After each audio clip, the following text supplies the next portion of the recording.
all the immigrants coming from the Middle East are Muslims. About 0.5% are Christians, and they are truly the persecuted ones. And yet the previous administration focused only on Muslims, bringing hundreds of thousands of Muslims into the country. So I was extremely interested to see the new book by Leo Hohmann, Stealth Invasion, Muslim Conquest Through Immigration and Resettlement Jihad. And Michelle Bachmann has an endorsement. Leo has brilliantly researched a book that is well worth your time. Read Stealth Invasion to learn how you can play an effective role in protecting your backyard. That's Michelle Bachmann. And I said opening the program, and Michelle and I both live in what's known as Little Mogadishu. We'll talk a little bit more about that as the program winds down here. But Leo Hohmann, we talked about the 9 organizations that are backing all of this, and yet they are not allowed to share the gospel. Is that right? That is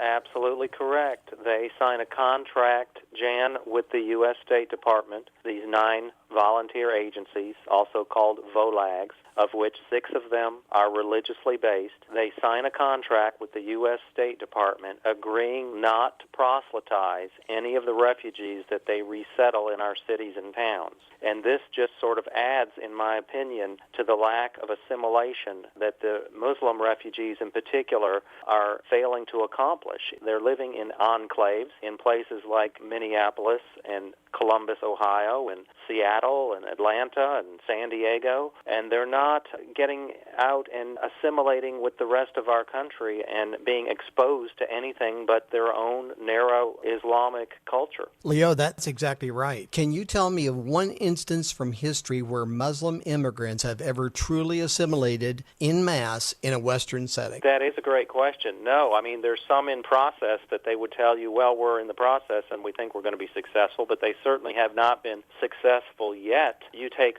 Sweden as a good example. Sweden was a nice, calm, docile, peaceful place to live, very leftist in nature, welfare state, but very little crime in that country. It was one of the most peaceful countries in the world. And after a couple of decades of widespread resettlement of Somalis and other refugees from the Islamic world, Sweden is now the rape capital of Europe. That's right. Amazingly. So it's gone from one side of the spectrum to the other, a 190-degree turn. And they are not only facing a lot of sexual assaults and rapes, but they're facing a lot more violent crime. They've had rioting in the streets of a suburb of Stockholm. It's now certain places you cannot go in that town unless you take your life very lightly, and especially if you're a woman.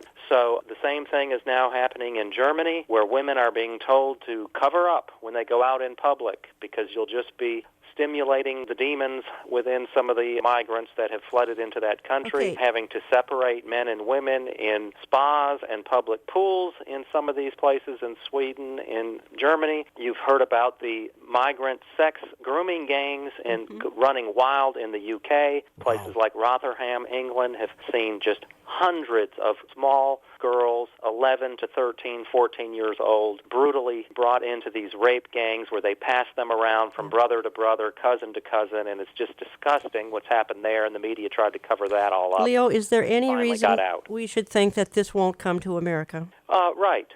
We're told that America is somehow different. When the migrants come to America, they just kiss the ground and suddenly become great constitutional Americans with full respect for the Bill of Rights. It's just absurd. We're starting to see the first fruits of that absurd thinking. We've had a rape of a small girl, 5-year-old special needs girl in Twin Falls by 3 refugee boys from Sudan and Iraq. We've had a refugee from Somalia attack a woman, try to sexually assault her in Aberdeen, South Dakota recently, and the media there tried to cover that up. WND, myself, covered that story, and then the local paper was forced to acknowledge, we just missed that one in the courts, and they hurriedly put together a story that didn't even say that the migrant, that he was a refugee or that he was Muslim. Leo, my producer, would like to ask a question, please. Leo, it's really interesting, all of these rapes. I mean, here you've got a religion that is actually doing the raping. Why is it? What's the DNA in Islam that is allowing them to take it to that degree? Great question, Larry. These refugees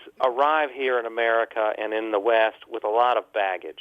they're taught from the time they were small boys that a respectable woman is a Muslim woman. And a Muslim woman, a true Muslim woman, not just somebody who says they're Muslim like a lot of people in America, but a true Muslim will cover her head, her hair, and her body. She will wear a hijab. She will lower her gaze when she comes into the presence of a male stranger. And in many countries, she's not even allowed to leave the house without a male companion that is related to her, her father, brother, or husband. And so when they get here to America, and they hear a lot of things about America before they even arrive here, and they have all this baggage, and they're told that, it's just a free-for-all in Europe and in America. The women are all promiscuous. The men have no integrity, and it's an open society, and it's just get what you can take. Your non-Muslim women are considered basically wanting it if they're not dressed in a traditional garb like they're used to in their home countries. And so this is the problem, Larry, that we're now experiencing in the Western democracies when we're bringing in large numbers of these male Muslim refugees and we're not expecting any sort of assimilation. They're not told what the rules are up front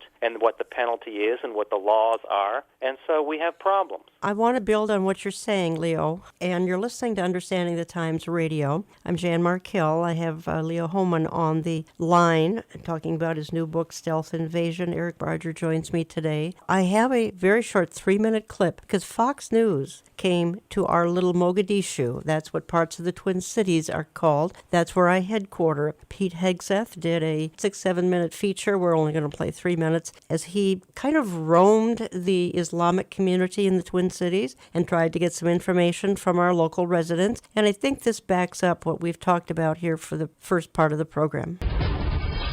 We're back with a story. The mastermind behind a disturbing plot for ISIS in Syria will spend 35 years in prison. 22-year-old Gulid Omar sobbing before a Minneapolis judge on Friday, claiming to be a changed man. Well, he is the last of a 9-person terror cell to be sentenced. Earlier this year, this guy named Pete Hegseth visited a neighborhood of Minneapolis known as Little Mogadishu, an area considered by some as ground zero for ISIS recruitment right here inside America.